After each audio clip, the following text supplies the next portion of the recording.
están? ¿Cómo están?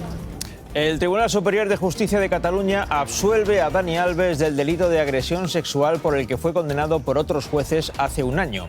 La sentencia considera que en el testimonio de la víctima hay imprecisiones y que, por tanto, la versión de lo que, según ella, ocurrió dentro del cuarto de baño no es fiable y debe prevalecer la presunción de inocencia del futbolista.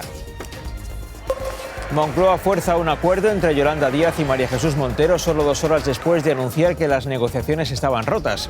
Los trabajadores que cobren el salario mínimo sí tendrán que tributar, pero esa cantidad que ahora les cobre Hacienda podrán deducírsela en la declaración de la renta del año siguiente. El acuerdo es solo para 2025. Moncloa presiona al secretario general de la OTAN para que rectifique su afirmación de que Pedro Sánchez se ha comprometido a aumentar el gasto militar al 2% este mismo verano y dice ahora que era solo un deseo. Pero el gobierno se enreda aún más porque el ministro de Industria ha asegurado que llegaremos al 2% este año y después se ha desmentido a sí mismo. Buenas noches y además en Antena 3 Noticias nos ocuparemos de las dramáticas consecuencias del terremoto que ha sacudido el sudeste asiático. Las cámaras recogen el momento en el que un rascacielos en construcción se viene abajo en Tailandia. Se busca a decenas de trabajadores desaparecidos. En Birmania, epicentro del terremoto, se han hundido carreteras, puentes y edificios. El balance provisional es de 150 muertos y centenares de heridos. Y hoy, más de 500 años después de su nacimiento, vemos por primera vez el que podría ser el rostro de Santa Teresa de Jesús. La última tecnología forense ha permitido realizar la reconstrucción de sus rasgos faciales. Tenía el cabello castaño y ojos oscuros.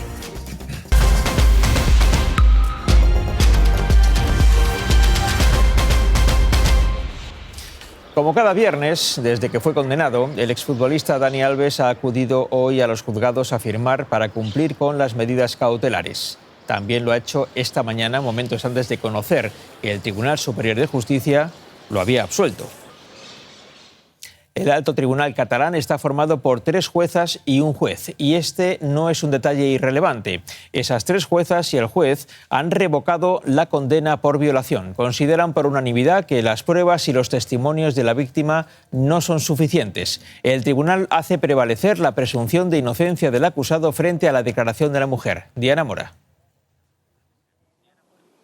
La justicia duda de la versión de la chica y considera que no se corresponde lo que vieron en las cámaras de la discoteca con lo que ella declaró. Es decir, que sí que se la ve cómoda y cómplice con el exjugador. Desde hoy, Dani Alves no tiene ninguna medida cautelar. De hecho, esta misma tarde lo hemos visto entrar en su domicilio aquí con el semblante muy serio. Por su parte, los abogados de la joven apuestan por recurrir la sentencia, pero todo dependerá de ella, de si se ve preparada o no para afrontar un nuevo proceso judicial. Lo condenaron a pesar de que la propia sentencia ya hablaba entonces de la falta de fiabilidad de la denunciante, porque su relato no coincidía con la grabación del vídeo de seguridad de la discoteca. Lo hace haciendo referencia a imágenes borrosas y lejanas de una discoteca cuando no forman parte del hecho punible. El Tribunal Superior de Justicia no entiende ahora por qué se dio por buena la parte del relato que no se puede comprobar, la del baño, donde no hay cámaras, cuando el resto de lo declarado por la denunciante incurría en contradicciones con las imágenes del vídeo. Creemos que es una resolución valiente y justa y el señor Alves es inocente. Añaden que las únicas pruebas objetivas de lo ocurrido en el baño, la dactiloscópica y los restos de ADN encontrados en la boca de la chica, corroboran más el relato del acusado que el de la denunciante. La clienta está muy decepcionada, triste, ha sentido como si volviera al cuarto de baño donde se produjeron los hechos. Y aclaran un matiz, pero que ha sido clave para absolver al futbolista. En la condena decían que lo que cuenta la chica acerca del baño es creíble, pero para condenar a alguien no es suficiente con ser creíble, hay que ser fiable. El caso de Dani Alves fue el primer juicio mediático de este tipo después de aprobada la polémica ley del solo sí es sí. Para el tribunal que lo condenó en primera instancia, el relato de la víctima quedó corroborado por las declaraciones de los testigos, sus amigas, el portero de la discoteca y el policía que la atendió. Para ese primer tribunal, el futbolista cometió una agresión sexual, por lo que fue condenado a 4 años y medio de prisión. Todo comienza en la Sala Sutton de Barcelona, la Navidad del 2022. En este reservado, Dani Alves conoce a una joven de 23 años. Los dos, primero él y poco después ella, se meten en este baño donde él cuenta que tienen sexo consentido. Había interés sexual. Hablé para ir al baño y me dijo que sí. Pero la joven mantiene que ha sido violada. Así se lo cuenta al mosu que la atiende esa noche. Me estaba pegando. No quiero denunciar.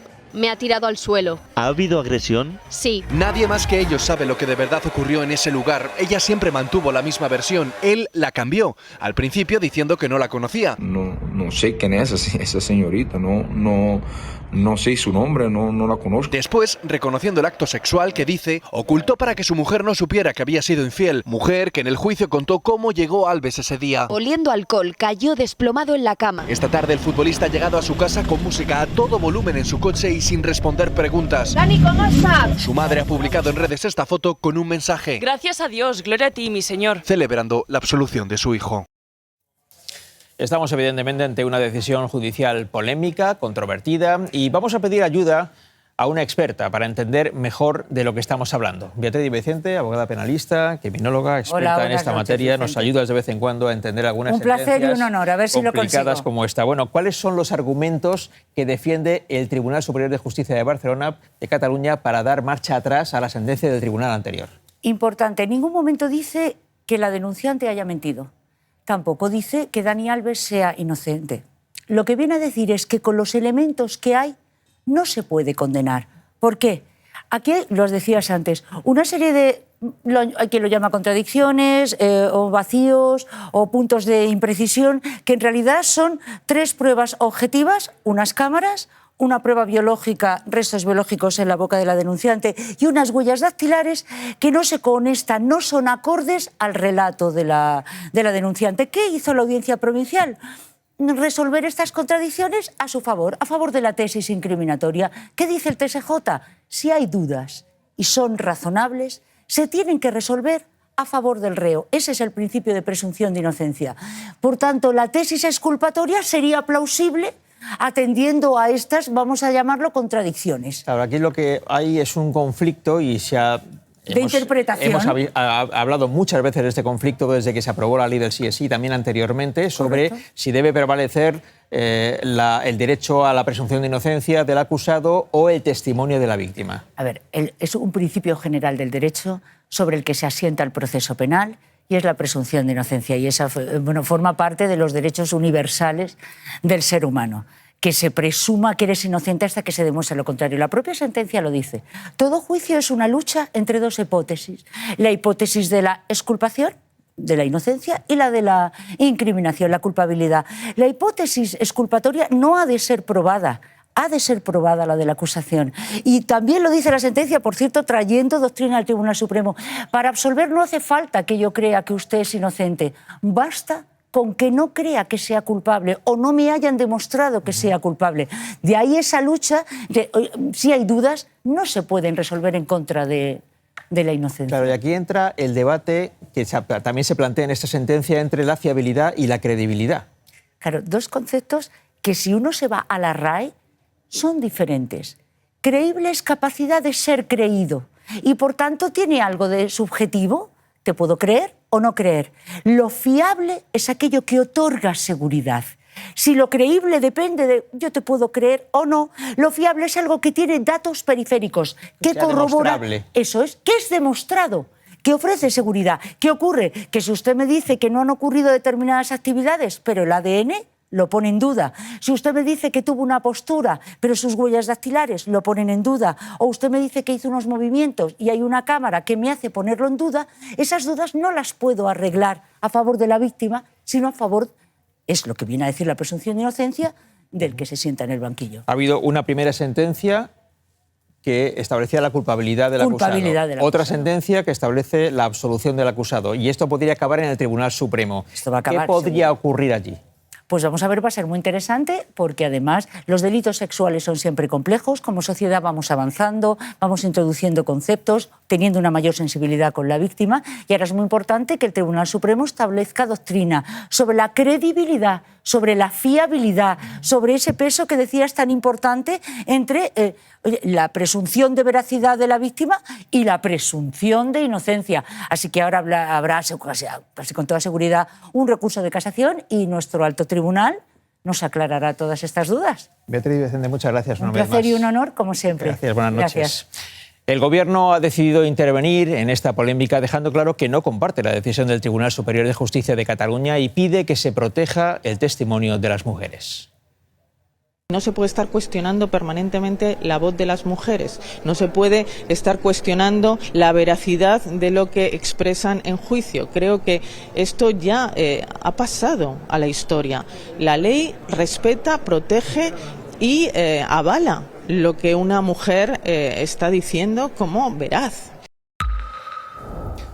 Más noticias. Estamos en la semana en la que el Gobierno se ha enredado en un asunto extraordinariamente incómodo para el PSOE y para sus socios de extrema izquierda, el aumento del gasto militar. Precisamente hoy Pedro Sánchez se ha reunido en Moncloa con empresas del sector de la seguridad y la defensa.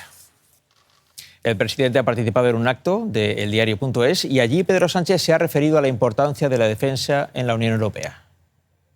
Desde Europa tenemos también que dar un paso para integrarnos y, ¿por qué no?, en un futuro, estoy convencido de que lo lograremos, tener unas Fuerzas Armadas europeas. Porque si hacemos eso, estoy convencido de que nuestra capacidad de disuasión será mayor y también estoy convencido de que la capacidad de influencia en un nuevo orden internacional que se está ahora mismo diseñando, Europa será una pieza central.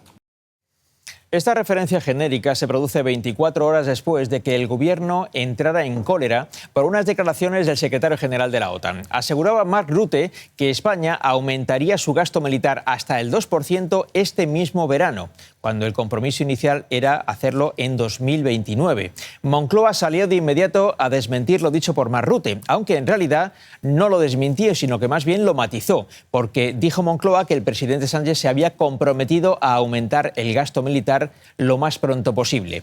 Con ese matiz, el Gobierno pretendía cerrar esta polémica, pero esta mañana, a primera hora, el ministro de Indústria ha dicho esto en la cadena SER. Nosaltres acomplirem els compromisos que tenim a nivell internacional del 2% aquest any. Jordi Hereu nos informaba de que el plan del Gobierno es alcanzar el 2% del gasto militar a lo largo de este año. Poco después, el mismo ministro de Industria, se ha visto forzado por la jefatura a desmentirse a sí mismo. ¿Corrobora esa afirmación? No, es que empezamos a trabajar este año para, en todo caso, cumplir los compromisos internacionales. Yo creo que el presidente lo explicó perfectamente en el Parlamento. Nada que ver con lo que dijeron ayer en Europa, señor Mark Rutte. Nada que ver, nosotros tenemos que cumplir los compromisos tal como ha expresado el presidente. ¿Se intentará que sea hasta el final de año? No, empezamos a trabajar, pero digamos el horizonte es los compromisos hasta el 29. Este es un ejemplo más del enredo permanente en el que vive el Gobierno con este problema del gasto militar tan incómodo para el PSOE y para sus socios parlamentarios. Pasan los días, pasan las semanas y Pedro Sánchez se resiste a explicar al Parlamento y a los ciudadanos en cuánto aumentará el gasto militar en defensa, cuándo lo hará, cómo lo hará y de dónde saldrá el dinero. De momento se conforman con celebrar que la OTAN haya matizado sus declaraciones. Vamos al Palacio de la Moncloa. Lucía Fernández. Sí, era algo que esperaban, que pedían, porque esas palabras de Rutte no sentaron nada bien en Moncloa, así que hoy lo que nos dicen es que agradecen esa aclaración, que lamentan el malentendido, pero que tenían que desmentirlo porque aquí nadie está hablando de plazos. Insisten en que no hay una fecha concreta para alcanzar ese objetivo. Hoy varios ministros han defendido también en público esta versión. Aseguran que el único compromiso que hay es que llegarán a ese 2% lo antes posible, que están trabajando en ello, pero nada más. Desde luego, las últimas horas han sido bastante confusas. Todo parte de estas dos palabras que molestaron en Moncloa. Por el Gobierno de España habla el Gobierno de España. En las que Sánchez hoy no entra. ¿Qué opina de las palabras de Rutte? Pero sus ministros sí matizan. No tenemos una fecha límite. El Gobierno no aclara cuándo aumentará el gasto militar. A la mayor brevedad. Insiste en que no hay un horizonte temporal. En un plazo razonable, lo antes posible. Tampoco se sabe por ahora cómo lo harán. Lo están estudiando. Estamos ya trabajando en ello. Lo que sí dejan claro es que cumplirán con lo prometido. Porque somos un país serio y un socio fiable. inviable. Su socio recuerda sus discrepancias con el plan. No va de rearmarnos más. Y la parte socialista en cada una de sus intervenciones evita quedarse ahí. Va más allá que el concepto clásico de defensa. En un concepto más amplio de la defensa. El Partido Popular acusa a Sánchez de ocultar información. Que ya no solo nos miente a los españoles, sino que también miente en la OTAN o en la Unión Europea. Y dice que solo busca su propia autodefensa. Precisamente hoy, fuerzas de la OTAN han exhibido su capacidad de defensa en unas maniobras en aguas de Cádiz. Han participado 4.000 militares de 9 países aliados, 30 buques, unidades anfibias y medios aéreos. Parece un escenario de guerra y eso es justo lo que pretenden. Es el mayor ejercicio marítimo de la OTAN. Los Harriers de la Armada entran en escena por el aire y con ellos comienza la toma de esta playa. Soldados que descienden desde helicópteros, embarcaciones anfibias con la infantería lista para tomar el terreno, junto a vehículos armados para dar apoyo. El objetivo, combatir a los terroristas para liberar a los prisioneros. Aquí practican 4.000 militares de 8 países aliados. Hoy ha sido el turno del ejército español y turco. Es un gran honor estar aquí. Una misión en la que las tropas españolas se preparan para dirigir operaciones. Colaboran para poner a punto a un ejército formado por 27 países en un contexto cada vez más tensionado. Estamos preparados para defendernos si es necesario. Hasta el domingo continuarán estas maniobras que de momento son un simulacro.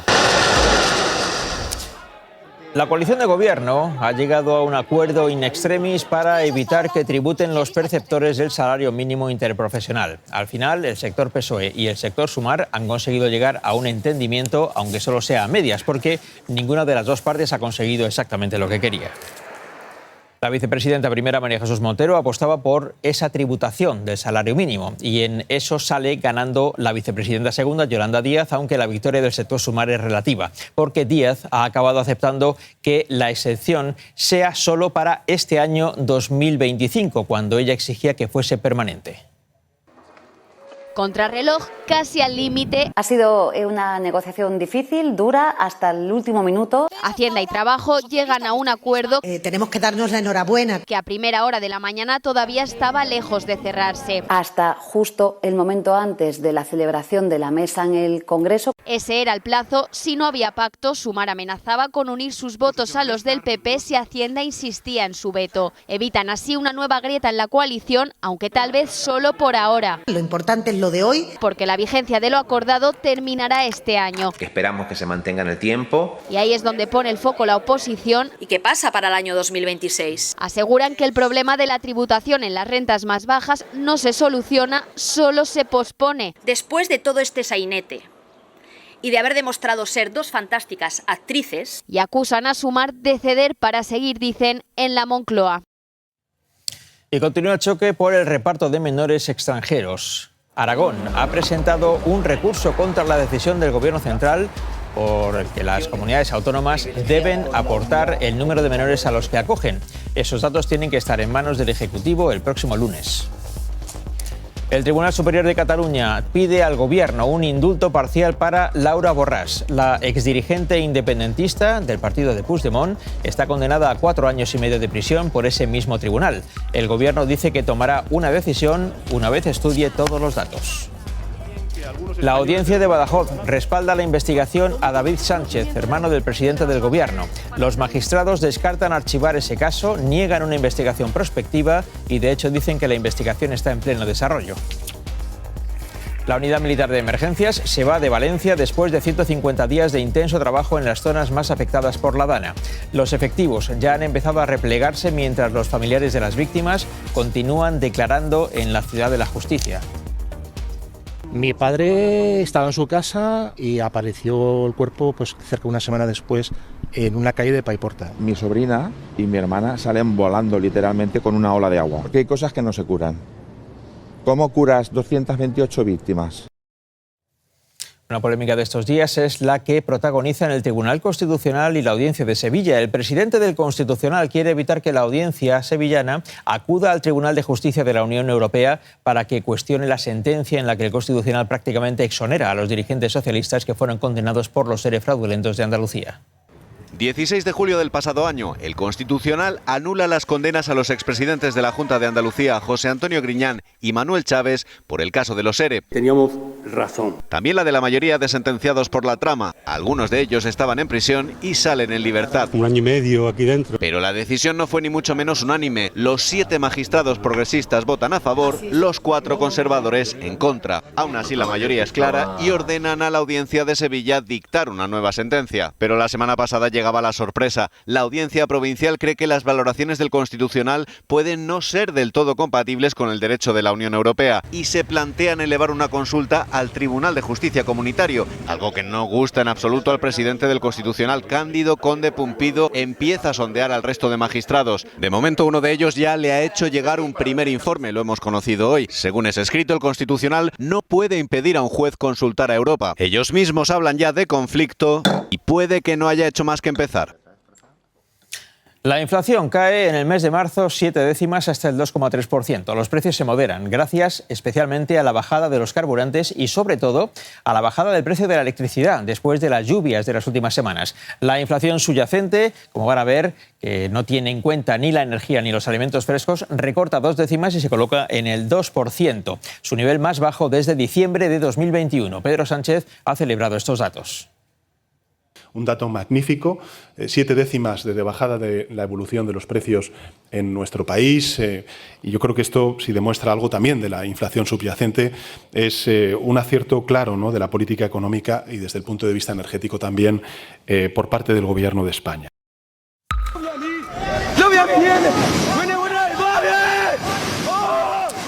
Es el momento en el que un edificio de 7 plantas se viene abajo en Birmania. Es una de las muchas imágenes que deja este potente terremoto que ha sacudido hoy varios países del sudeste asiático.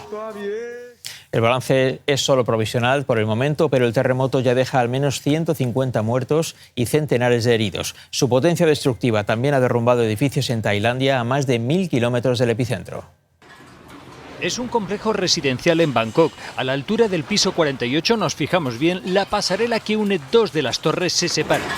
Uno de los inquilinos lo graba desde dentro de su apartamento. En el horizonte, una de las habituales piscinas de las azoteas vierte su agua por la fachada. Una de las grúas de este edificio también cae. Los edificios en Bangkok están realizados con altos criterios de seguridad. Incluso si el terremoto hubiera sido más fuerte, habrían resistido. Solo las estructuras en construcción se han visto afectadas, como este rascacielos. Decenas de trabajadores han quedado atrapados entre sus escombros. En menos de 5 segundos el edificio se vino abajo. La gente sale despavorida de los centros comerciales. Los enfermos son evacuados de urgencia a las calles. El epicentro del terremoto se ha situado a 1.300 kilómetros en Birmania. Así se ha vivido desde el interior de una casa.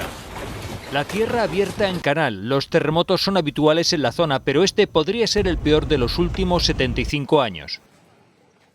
El Ministerio de Asuntos Exteriores asegura que no hay constancia de que haya españoles entre las víctimas de este terremoto. Hemos hablado con varios ciudadanos españoles residentes en Tailandia y así han vivido las sacudidas. Las paredes empezaban a quebrarse, todo se ha ido al suelo y entonces se intenta abrir la puerta estaba cerrada, estaba bloqueada, he tenido que forzarla. Yo iba descalzo, iba con lo puesto. Estaba recogiendo a mis hijos porque era a la 1:30 del mediodía y de repente pues ha empezado todo a moverse. La profesora enseguida ha reconocido que era un terremoto y ha instruido a los niños para que se pusieran debajo de las mesas. Hay muchos rascacielos que se pueden ver todos moviéndose como las algas en el mar. La piscina es una de estas piscinas que miran hacia el exterior, ha tirado todo el agua afuera, hay un éxodo total, hay un tráfico horrible, lo que te ves a la gente caminando por las autopistas. Soldados estadounidenses reciben a pie de pista al vicepresidente de Estados Unidos y a su esposa en su llegada a Groenlandia. El matrimonio solo ha visitado la base militar de Estados Unidos en esa isla, la que más al norte está de todas las que tiene ese país repartidas por el mundo. Está situada a unos 1.200 kilómetros del Polo Norte y se creó en la Guerra Fría para interceptar misiles que pudiera lanzar la Unión Soviética. Ahora Donald Trump quiere controlar Groenlandia, y no solo por sus reservas de gas y de petróleo, también por su valor estratégico en el Ártico. La visita de su número 2 ha coincidido con la formación del nuevo gobierno en esta isla, lo que eleva aún más la tensión en Groenlandia, que ya saben es una isla de soberanía danesa. Vamos a Nueva York, José Ángel Abad. La visita ya ha terminado tras recortarse justo por la polémica, pero el vicepresidente americano ha vuelto a no descartar el uso de la fuerza, solo matizando que cree que no va a ser necesario porque antes el pueblo de Groenlandia se uniría voluntariamente a Estados Unidos. Vicente, alegando que de ello depende la paz mundial, la intención de la Casa Blanca es inequívoca sobre Groenlandia, dice Trump, tenemos que tenerla. Han sido los únicos aplausos que ha recibido en su viaje de 4 horas a Groenlandia. Tenemos que asegurarnos que Estados Unidos lidere en el Ártico, porque sabemos que si Estados Unidos no lo hace, lo harán otros países. Países como China y Rusia, advierte el vicepresidente, misma justificación de Trump. Hay buques de guerra cruzando todo el territorio de Groenlandia, simplemente no lo vamos a permitir. Dinamarca dice no puede controlar la zona y Estados Unidos es el único capaz de mantener la paz. Es muy importante para la seguridad internacional. Tenemos que conseguir Groenlandia. Declaraciones que han hecho reaccionar a la Casa Real danesa. No debe haber duda de mi amor por Groenlandia y que mi conexión con el pueblo groenlandés sigue intacta. Hasta ahora las amenazas de Trump han sido eso, palabras. Una cosa son las declaraciones públicas y otra cosa son las acciones reales. De cometer cualquier tipo de agresión, Dinamarca podría activar el artículo número 5 de la OTAN. Todos los demás estados, si se lo pide Dinamarca, tienen la obligación, no es la posibilidad, tienen la obligación de acudir en ayuda del agredido. Adoptando, eso sí, las medidas que cada país juzgue necesarias.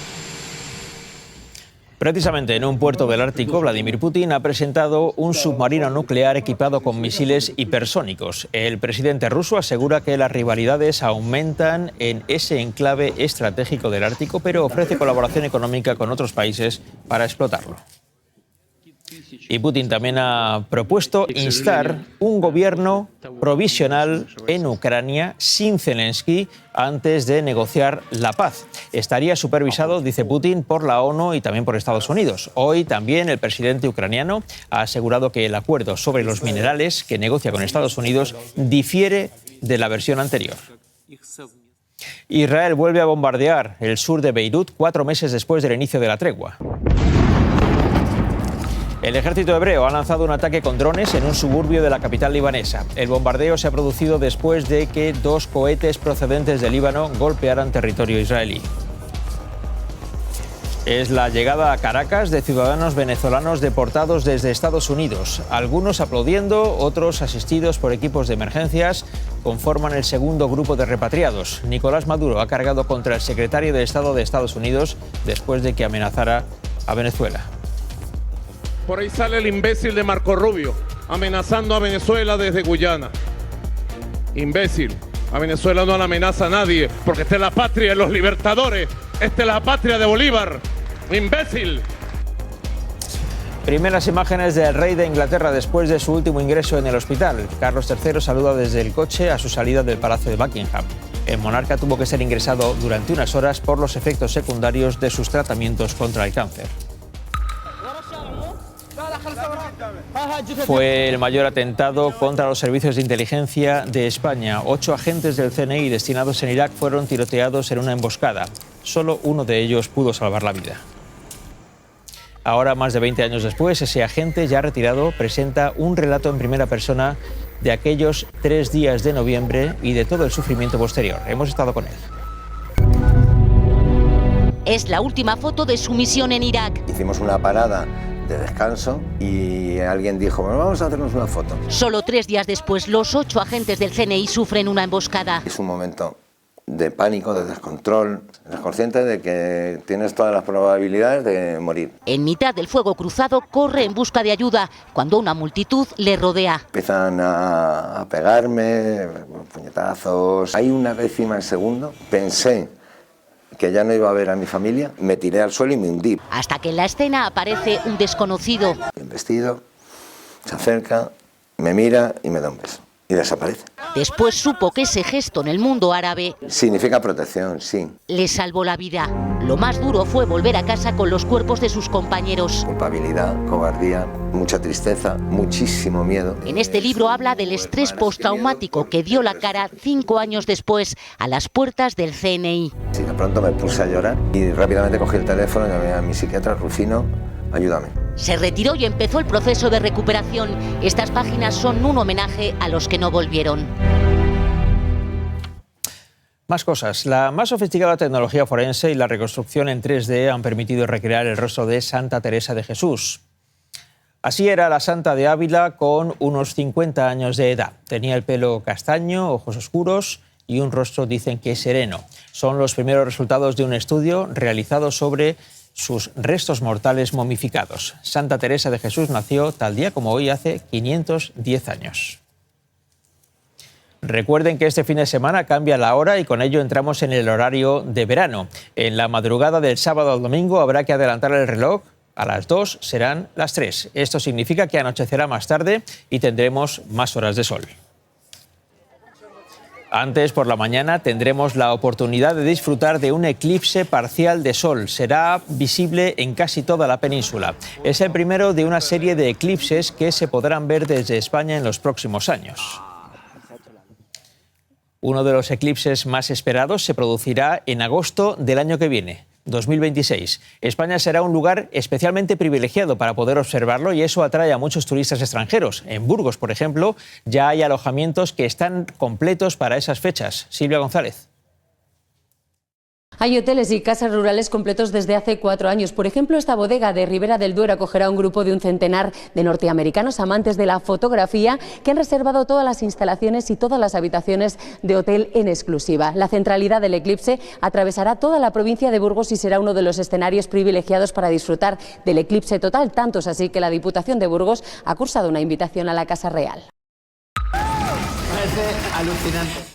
Esta noche a las 10 llega la gran final de El Desafío con 4 grandes finalistas. La presente edición del concurso lidera todas y cada una de las noches del viernes. Se despide hoy por todo lo alto. Llegamos al fin de semana después de unos días difíciles para un gobierno que ya de por sí vive peligrosamente. El Parlamento ha dejado en evidencia la debilidad de Moncloa, mientras el presidente y sus ministros se han enredado un día sí y otro también en la polémica sobre el aumento del gasto militar. España, a 28 de marzo de 2025. Buenas noches.